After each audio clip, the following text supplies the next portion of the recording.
Today, we're diving into a concept that could literally change how you look at every single challenge in your life. Seriously.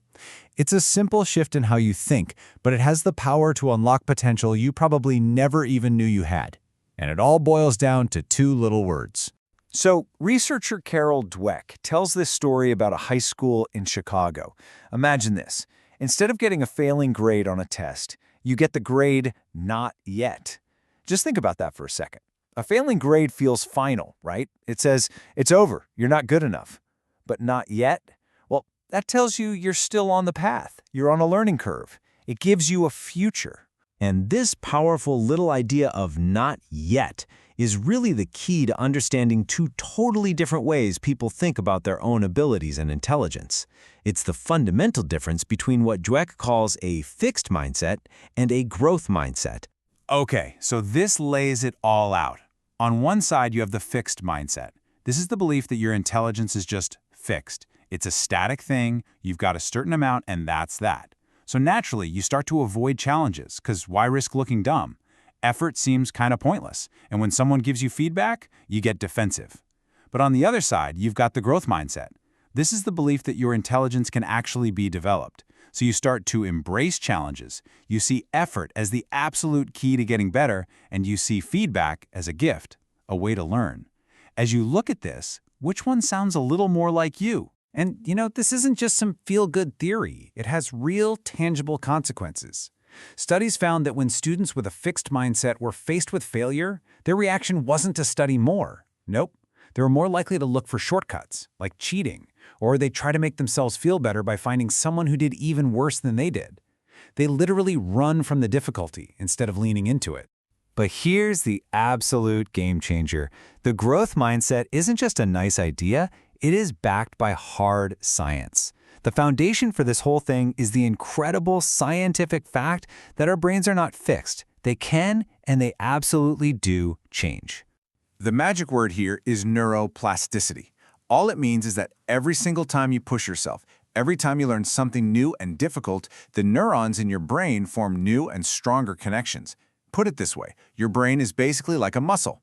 The more you work it out with challenging tasks, the stronger and the smarter it actually gets. And this just shows it perfectly. Scientists actually measured the electrical activity in students' brains right at the moment they made a mistake. In the fixed mindset brain, almost nothing. Crickets. They just run from the error. But the growth mindset brain? Whoa. It's on fire. It's lighting up, engaging deeply with that mistake, processing it, and learning from it in real time. This is such a powerful way to think about it. You know that feeling of struggle? When a task is just really, really hard? That is not a sign that you're stupid or that you should quit. It's the physical sensation of your brain forming those new connections. It's literally the feeling of growth itself. And look at the incredible impact this can have.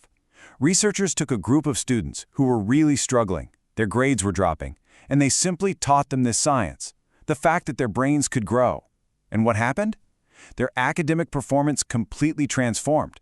Grades that had been in a nosedive showed a sharp rebound. Just knowing that change was possible was enough to spark it.